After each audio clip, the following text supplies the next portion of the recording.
The fifth respondent is now affectionately called opaque.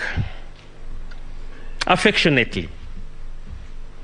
I say that because arising out of what transpired at the National Tallying Center, the four issued a statement in which they said they cannot own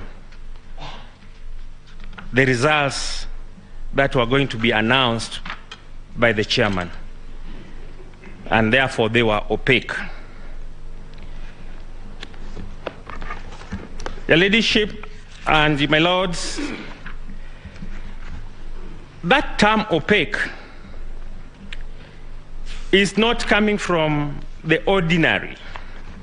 It's a term that was given by the Court of Appeal when they were making a decision in another matter, which is now famous here, called the Maina Kiai matter, which when they were looking at the role of the chairman vis-a-vis the other commissioners.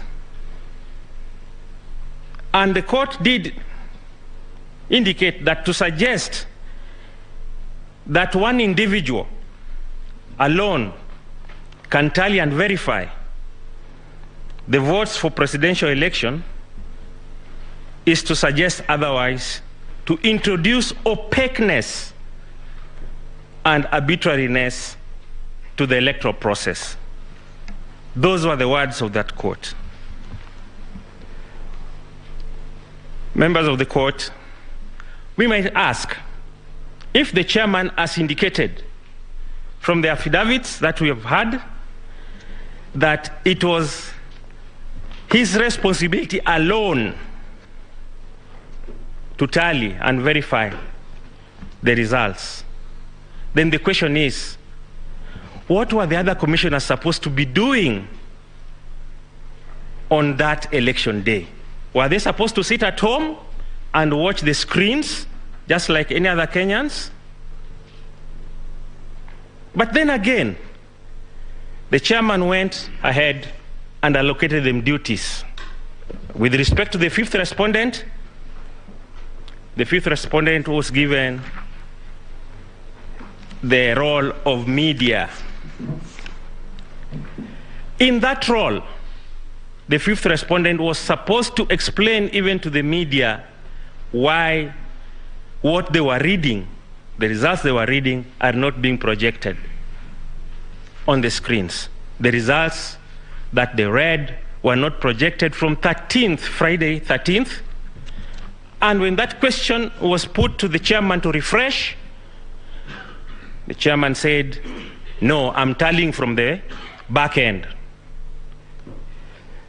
Your Ladyship and my lords, the sum total of this whole transaction is that the chairman usurped the powers of the commission.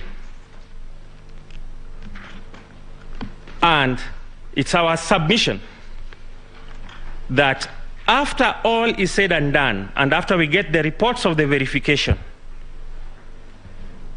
I believe that this court will arrive at a conclusion that the chairman of the Electoral Commission was actually an agent of a presidential candidate. That presidential candidate we will know by 5th of September. And if that's going to be the case, lastly, it's our submission that this court must go further and look at the theory of agency. All the conspirators that did any illegalities, all irregularities, are agents of one another. The person who benefited from those irregularities and illegalities is a co-conspirator with the persons who perpetrated